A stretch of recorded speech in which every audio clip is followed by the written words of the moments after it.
Welcome to AI Home Podcast, the first podcast for real estate resources and independent living strategies for the disability community. Why? Because accessibility is home. Hi, I'm Angela Fox, blogger, author, and your host. Please stay tuned to the very end to learn about my free handouts and, more importantly, how answering the call to action I will give you at the end can, lower the kitchen sinks but raise the bars for disability home ownership. Now, let's begin. Location, location, location. These three words summarize how important location is when it comes to real estate. Location can affect many different types of costs of living. However, it hasn't been until the past decade or so that real estate listings bothered to provide exactly what was considered more expensive at that location versus another. In the past, you either relied solely on your real estate agent or the prospective buyer just had to figure it out. Understanding the connection between housing and the location within the neighborhood has always been the focus for the disability community. Why? The disability community relies on many services called the Home and Community-Based Services, HCBS, for everyday living. Relying upon health institutions in the past has meant that the disability community literally became segregated from society by being institutionalized. In fact, it wasn't until Ed Roberts, a student of UCLA, brought to light that community accessibility is just as important as housing. This idea led Ed Roberts to start what we call today the independent living movement, and we still are struggling with it. So let's take a moment to talk about Ed Roberts. Ed Roberts was born in California. He got polio at the young age of 14 years old and required an iron lung to breathe. Even before the internet and computers were actually mainstream, Ed Roberts attended his local high school by telephone in 1960. When he admitted into UCLA a few years later, the university dormitories were not big enough for him to fit his iron lung. Can you imagine that? He was able, however, to find a room and board for him and other students with disabilities in an abandoned wing of a nearby hospital. Creepy, but you gotta do what you gotta do. The students that came together in this abandoned wing of the hospital became pioneers in making the campus accessible and disability-friendly, forming what was initially called the Rolling Quads, but later became the organization we have today, ADAPT, A-D-A-P-T, and I'm a proud member myself. The Rolling Quads back then fundraised and advocated one of the first disability services on campus, the Physically Disabled Student Program that provided repair services for wheelchairs. I myself, as a prior student, would have loved to have that on campus. Ed Roberts and the Rolling Quads didn't stop with the UCLA campus. That Physically Disabled Student Program started to take calls for wheelchair repairs from people with disabilities living in the community who are not even students. Talk about forming a tribe. Their focus on community and not just the campus expanded to something that was both simple but profound for accessibility, and eventually led into this concept of sidewalk cuts. Rolling Quads advocated certain sidewalks from the hospital dormitory to the main campus having a ramp, or at that time they called cutouts, to get on and off the sidewalks before there wasn't any. As I talked about in another episode, I discussed the fact that the mainstream at that time didn't feel anyone else other than a person in a wheelchair would use the ramp. With the help of other students and the Rolling Quads, they provided proof to the mainstream society that, in fact, guess what? Are you waiting? Other people use the ramp. They showed for a full day, they video recorded this one particular sidewalk cutout, and they saw mothers with baby strollers, delivery men, and all kinds of able-bodied members. As you can see, the disability community has been concerned about what services are available in the community near housing, and even a finer point, creating walkable sidewalks. If you're a wheelchair user, you've got to have them. Now, real estate listings include some scores regarding walkability and other community-based scores. In fact, Redfin, Zillow, Remax, and many others provide these community living scores because the methodology comes from the same source. They come from www.walkscore.com. WalkScores.com mission is to help promote and find communities with walkable neighborhoods.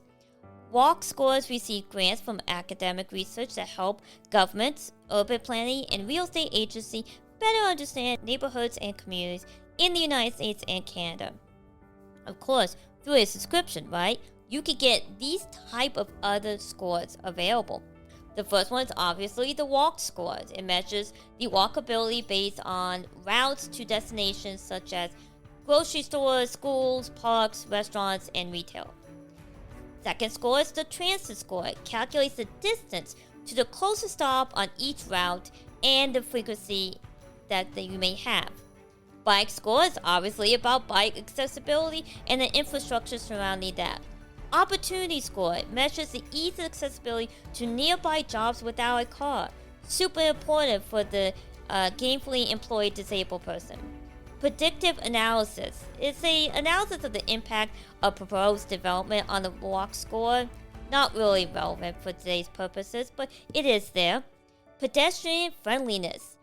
Obviously, it talks about the population density, how many people are there, average block length, and of course the relationship between the population of pedestrians and the particular block. So, i.e., are you going to run over somebody in your wheelchair because it's too crowded on a particular block? The other one is public transit, which is very similar to the other public score, and is available for hundreds of transit agencies, however. And it includes the location of transit stops, routes, the frequency, and what kind of route type it is.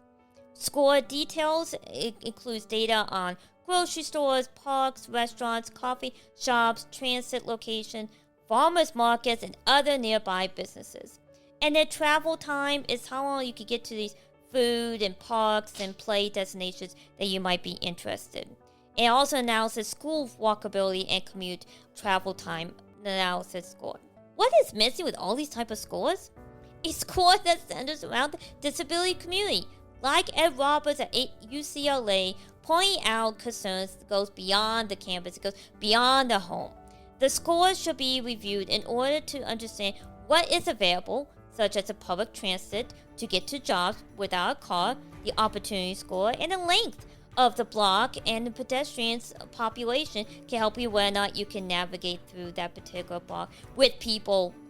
While real estate agencies have not created a walkable or other community-based scores that include the disability community, it should not stop you from continuing your own research through a few good apps that I am going to talk about once you decide where you want to buy your home. The 3 apps I recommend looking into are Open Sidewalks, Access Now, and Wheelmate.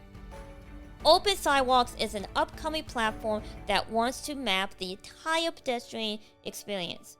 Open Sidewalks collects data on sidewalks and networks of path types with detailed attributes such as the width, surface composition, steepness, that's super important, and the traffic. Specifically, the platform understands that there's a diversity in pedestrians' needs, and guess what? They actually include the disability community. This platform will help wheelchair users map out walkable sidewalks by suggesting sidewalks without steep inclines or too many people on the block. So this goes beyond just, guess what, there's a sidewalk. Can you use it? Next app, Access Now. Access Now is a community-driven app that pinpoints accessible locations on the interactive map.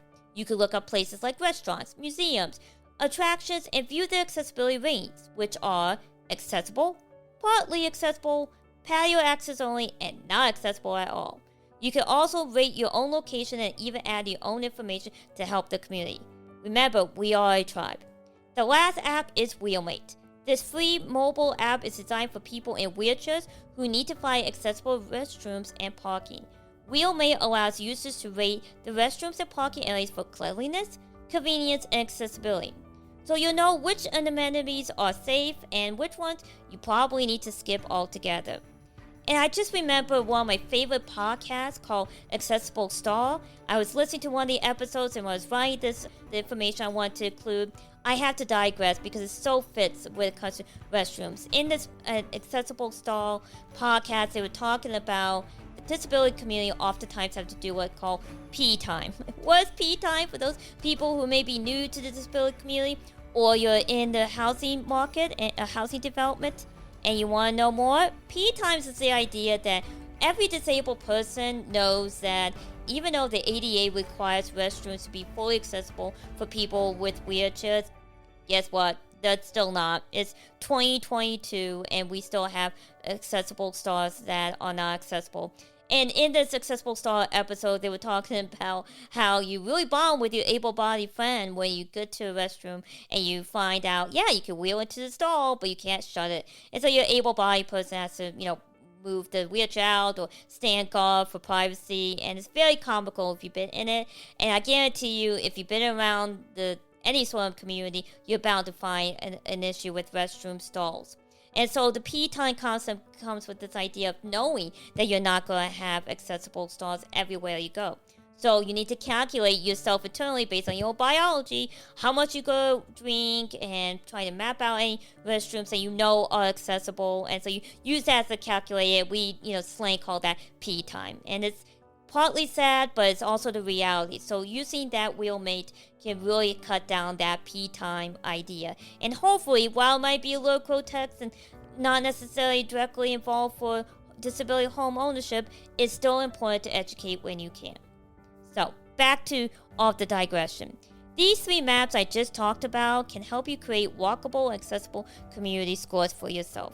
Having a better understanding of what the neighborhood can offer can help you better gauge whether your prospective new home or the home you're located right now truly meets the scores for you.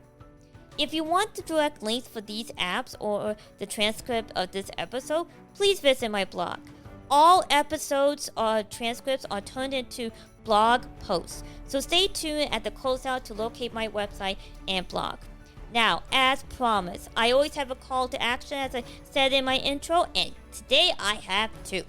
While I have provided you several different types of scores from walkscore.com for real estate listings to include within these 3 tailored disability apps that can help you understand what would be a good neighborhood for you, I invite anyone with mobility disability to go on my Facebook page and talk about how you would score your neighborhood based on what we have talked to about today. Because the reality is, unless a score is actually designed that takes all these things in, including the app, it's going to take time. So why not help out your fellow disabled tribe member and go on my Facebook page and give out some information when it comes to the neighborhood and the walkability score and define it however you want. That's the first call to action. Now, the second call to action is anybody that's in the housing development, housing market, real estate agent, developer, doesn't matter. If you are using more than just walkability score, you feel like you are including information that could help for the disability community to know what that neighborhood is going to be like from their perspective, feel free to go on my webpage and post what scores you are using, how you think it's going to be helpful, and get feedback from the disability community. That will only help you to target, as I say in my consulting services, the largest minority and the most untapped market today, the disability community. And if you have a listing that does have accessible modifications to it, feel free to go on my Facebook page and post that as well. I would love to see that. Now, I also have an alternative motive. It's kind of a call to action for myself. I told you we got a lot of call to actions today, and that is, please stay tuned for updates on a possible new addition to my website, a real estate listing website exclusive for accessible housing. I am currently exploring whether I could buy one of the 2 main websites out there and add a neighborhood score for the disability community. So anything you guys would like to see happening for that particular score, if I could get that done, again, please go to the Facebook page and post that, and a call to action for me to see if I can add that as part of my consulting business as well as my new website. So stay tuned here, and thank you so much for your time. After listening today, disability home ownership is that much closer, whether you are a wheelchair user or a worker in the housing industry. But there's so much more I can provide you through horizontalhouses.com. Horizontalhouses.com is the hub for all things related to disability home ownership. You will find my blog, this podcast, my book, and how my consulting services can help real estate agents or housing developers market and tap into the largest minority group, the disability community, all of which come from real-world experience as a working-class, lifetime paraplegic who bought her first home during the Great Recession and successfully modified it. Please help me continue this exploration of disability home ownership by connecting through my Facebook page, Twitter, Instagram, Pinterest accounts by either searching for horizontal houses on these platforms or visiting directly the horizontalhouses.com website. Most importantly though, please subscribe to the email distribution list located on the website so you don't miss out on any updates I may have. Remember, sharing our collective experiences will allow us each to lower the kitchen sink but raise the bar for disability home ownership. Thank you!